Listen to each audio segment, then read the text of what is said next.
El sanatorio quedaba en una loma seca al borde de Oaxaca, donde el polvo se pegaba a la cal y la tarde caía con un color de metal viejo. Desde el camino se veía primero la cerca de piedra, luego el volumen bajo del edificio principal, y por último el anexo que había sido bodega y terminó convertido en sala de observación, con ventanas altas que nunca se abrían del todo. El lugar olía a dos cosas que no se mezclaban en ningún otro sitio: vinagre usado para purificar y humedad de yeso que se deshacía por dentro. En 1839, cuando las lluvias llegaban, el agua se quedaba atrapada en los muros como si el edificio respirara mal. El médico del sanatorio, un hombre formado en vocabulario correcto y costumbres limpias, caminaba por pasillos estrechos donde la luz rebotaba en azulejos agrietados. Su oficio no consistía en salvar, sino en ordenar. Se le notaba en la manera de mirar las manos de los pacientes antes que sus rostros, como si la piel dijera la verdad con menos resistencia. Las uñas con líneas pálidas, la cutícula inflamada, el temblor fino cuando intentaban sostener una taza de barro. En el registro esas señales se reducían a términos que cabían en una columna: debilidad, melancolía, delirio, afección nerviosa. En el edificio, en cambio, cada síntoma tenía volumen, olor y peso. El sanatorio no era hospital general, aunque lo imitaba. Era un depósito de personas que estorbaban, campesinos que ya no podían trabajar, mujeres que se desmayaban sin causa admitida, niños con fiebre baja que no terminaba, hombres que hablaban solos y empezaban a perder dientes sin golpe previo. El médico sabía que la palabra sanatorio tranquilizaba a quienes firmaban desde la ciudad. En los papeles oficiales, la institución se sostenía con sellos, no con camas. La cama era de madera tosca, y al acostarse crujía como si confesara. En el patio interior, el pozo tenía brocal de piedra pulida por manos de años. Cada mañana, una monja novicia llenaba cántaros y dejaba que el agua se asentara en tinajas de barro. A simple vista era clara. En la lengua dejaba un gusto mineral que se pegaba a los dientes.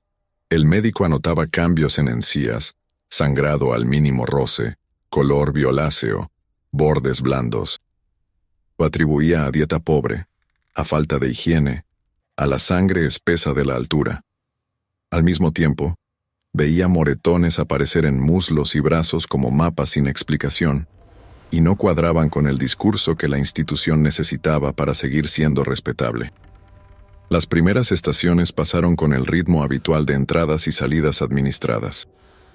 En la temporada seca, el polvo del camino entraba en la sala común y se quedaba suspendido, atrapado en rayos de sol que cortaban el aire como cuchillos opacos. En la temporada húmeda, el moho subía detrás de las cabeceras y se convertía en una mancha verdosa, parecida a un pulmón dibujado por alguien sin pulso. El médico empezó a toser. Era una tos discreta al inicio, como el carraspeo de quien se obliga a parecer fuerte. Después se hizo húmeda y le dejaba sabor a hierro en la garganta. Aprendió a escupir en un pañuelo lejos de miradas y a doblarlo con cuidado para que nadie viera el color. La institución reaccionaba a lo visible, no a lo verdadero. Cuando una pared se descascaraba, se ordenaba encalar. Cuando un paciente adelgazaba hasta que las clavículas se volvían cuchillos, se ordenaba ración extra de atole y se escribía mejoría. El sanatorio tenía un cuarto de archivos con una puerta de madera hinchada por la humedad. Allí se guardaban libros de registro, solicitudes de fondos, informes de mortalidad. El médico entraba con una vela y el humo dejaba una película negra en las vigas bajas. El papel olía a trapo viejo y a algo más. Un dulzor ácido, casi imperceptible, como fruta que fermenta en un rincón olvidado. En el segundo año, el deterioro tomó la forma de lo repetido. No un caso aislado, sino un patrón que se grababa en la memoria del médico como una letanía. Niños que no crecían y conservaban el rostro de un año anterior, como si el tiempo les pasara por encima sin tocarlos. Mujeres con abortos tempranos descritos como fiebres del útero y despachados con reposo. Hombres con manos que se abrían en grietas y tardaban semanas en cerrar, con bordes amarillentos y piel que se pelaba en láminas finas como papel de arroz. El médico, al revisar, notaba el pulso rápido y débil, la palidez con tinte gris, la lengua lisa, como si le hubieran raspado la superficie con una lima. En su interior se instaló una idea que no sabía cómo escribir. La enfermedad no estaba en cada cuerpo por separado, sino en el aire, el agua, los utensilios, el edificio entero. En el anexo, donde se aislaba a quienes alteraban el orden, el silencio se volvía una sustancia. La puerta cerraba con un golpe sordo, y el pasillo quedaba vacío, pero el vacío se sentía ocupado, como si la institución respirara más despacio para no delatarse. En una cama baja, un adolescente que había llegado por convulsiones empezó a perder cabello en mechones. Al barrer, las hebras se pegaban a la escoba como telarañas húmedas. En la piel de su cráneo aparecieron zonas descoloridas, con un brillo ceroso que reflejaba la luz de forma antinatural. Sus ojos se hundieron, no por tristeza, sino por pérdida de volumen, como si el rostro se fuera consumiendo desde adentro. El médico midió, tocó, olió. No halló infección evidente. La fiebre apenas subía. El cuerpo, sin embargo, se desarmaba con una lógica lenta pero implacable. La monja encargada de la enfermería, una mujer de manos fuertes y uñas cortas, comenzó a tener temblores al atar vendas. El temblor era fino al principio, luego grueso, hasta que el nudo quedaba flojo y había que rehacerlo 3, 4 veces. Sus ojos se enrojecían al final del día, como si el aire fuera irritante. En el lavadero, al frotar sábanas con jabón de sosa, la piel se le abría en pequeñas fisuras que sangraban poco, pero no cerraban. El médico observó ese detalle y sintió un cansancio que no era suyo, como si el edificio le prestara su fatiga. En el papel oficial, ella seguía figurando como personal apto. Los responsables administrativos que visitaban una vez al trimestre exigían cifras. No pedían etiologías ni explicaciones médicas. Querían la curva de gastos, el número de camas ocupadas, el porcentaje de rehabilitados. El médico aprendió a usar palabras que sonaban a control. Convalescencia, estabilización, disciplina terapéutica. Cada término era una tabla colocada sobre un agujero. En privado, su caligrafía empezó a cambiar. La tinta antes uniforme se interrumpía en pequeñas sacudidas. Al firmar, su mano dejaba trazos temblorosos como si el papel se moviera bajo sus dedos. A mediados del tercer año, un lote nuevo de frascos llegó al sanatorio, enviados desde la capital con instrucciones precisas. Desinfectante de uso general, solución para lavados de heridas, ungüento para lesiones cutáneas.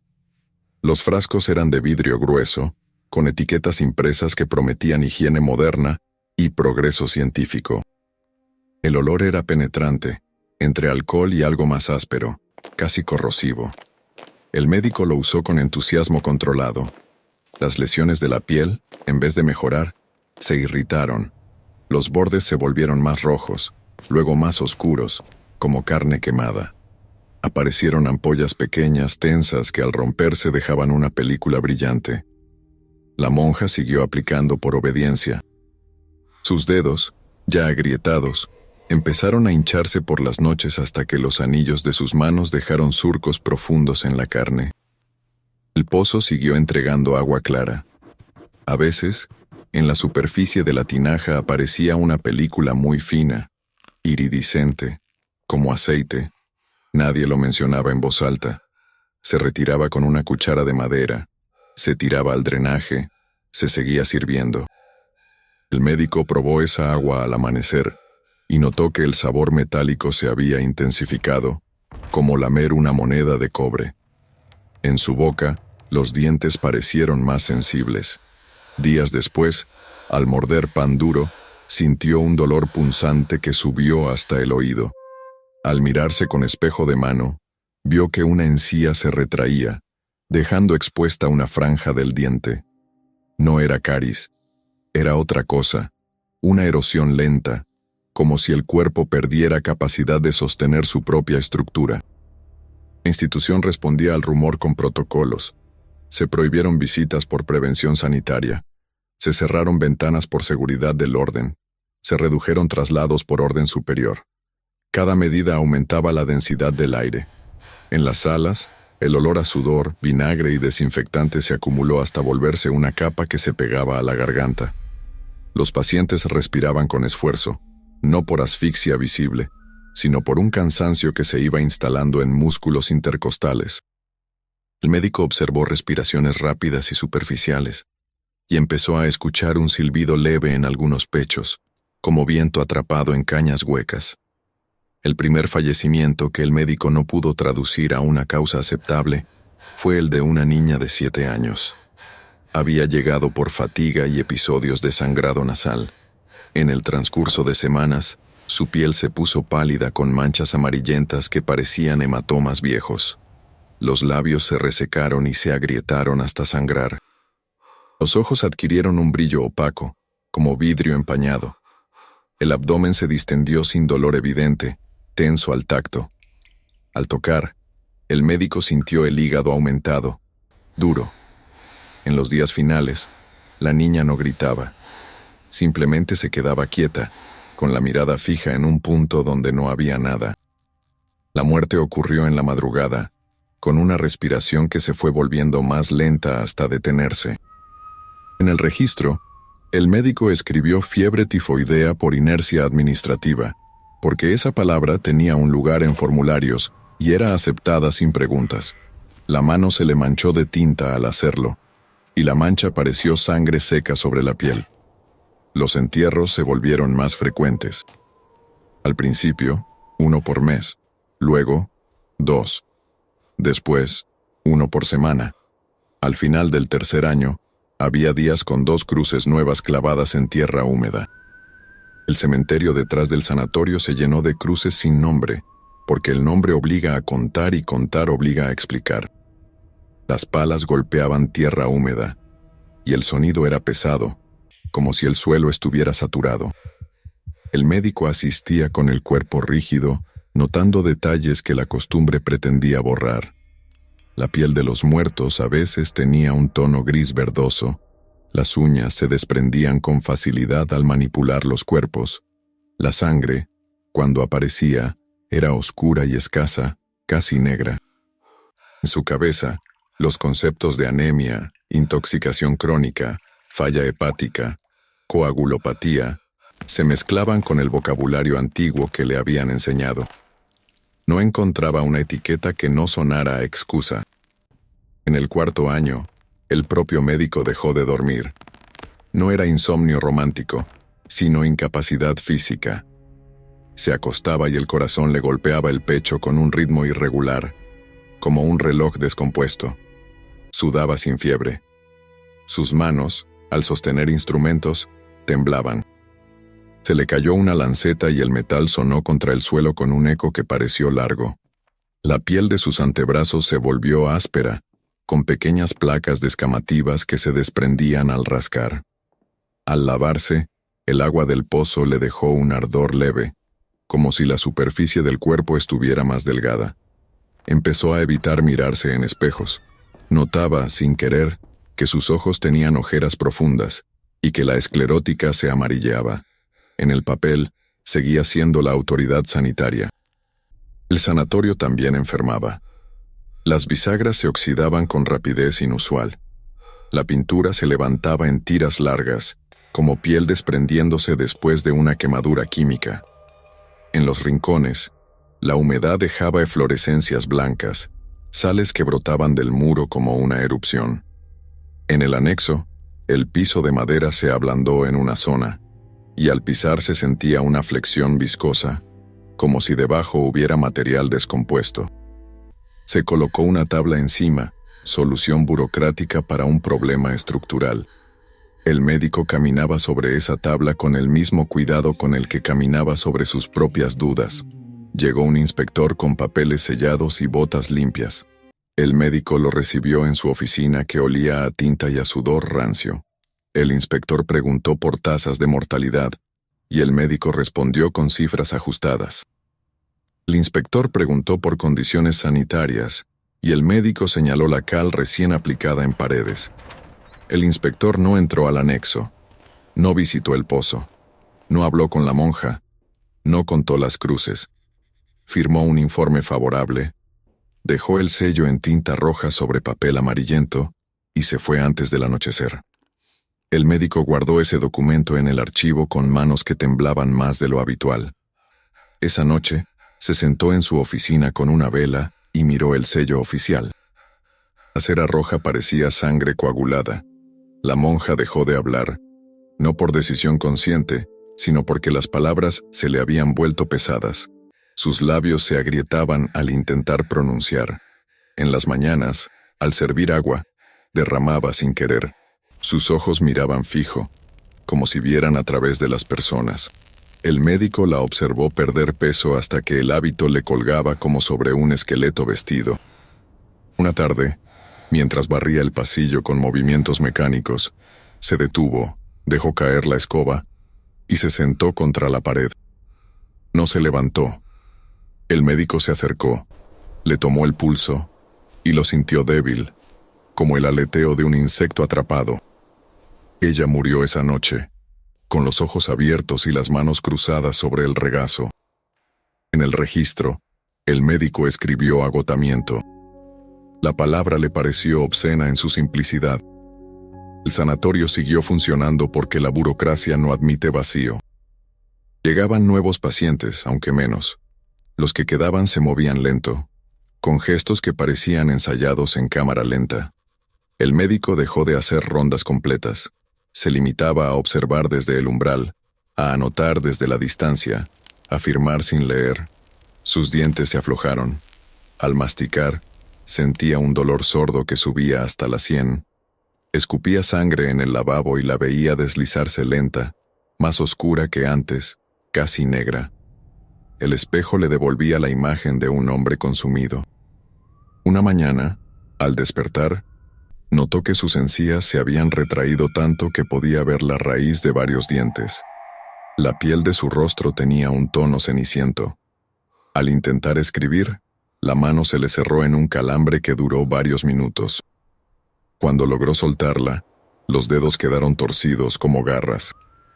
Se miró en el espejo de mano y vio a un hombre que ya no reconocía. Ojos hundidos, pómulos afilados, labios partidos, cabello ralo.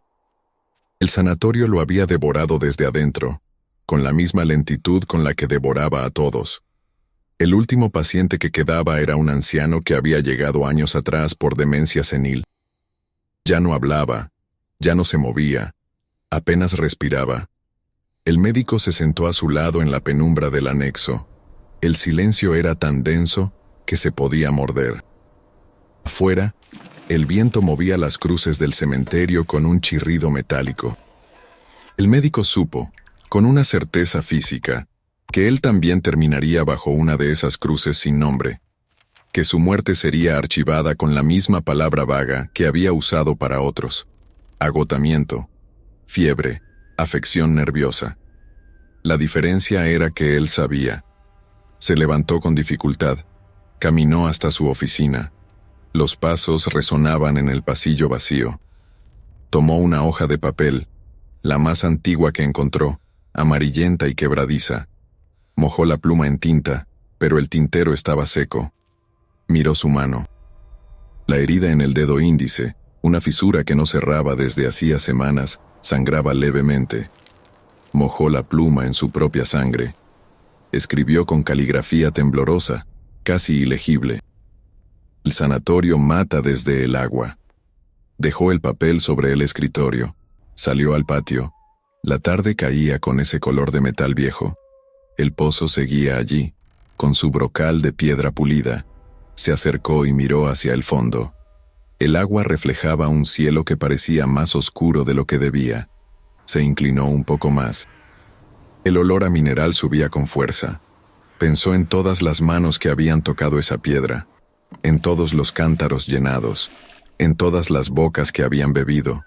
Pensó en la niña de 7 años, en la monja, en el adolescente sin cabello, en los campesinos enterrados sin nombre. Pensó en su propia garganta seca. El médico caminó hacia el anexo, se recostó en una de las camas vacías y cerró los ojos. El corazón le latía lento, cada vez más espaciado. El sanatorio siguió en pie. El pozo siguió entregando agua. Los registros siguieron llenándose con términos médicos que no significaban nada, y el papel manchado de sangre se quedó sobre el escritorio, esperando a que alguien lo encontrara, lo leyera y eligiera no creerlo. Porque creerlo significaba admitir que la institución misma era el veneno, y esa verdad no cabía en ningún formulario. El viento movió las cortinas. Las cruces crujieron. El silencio se instaló como siempre lo hacía, con paciencia, con certeza, con la promesa de que nada cambiaría.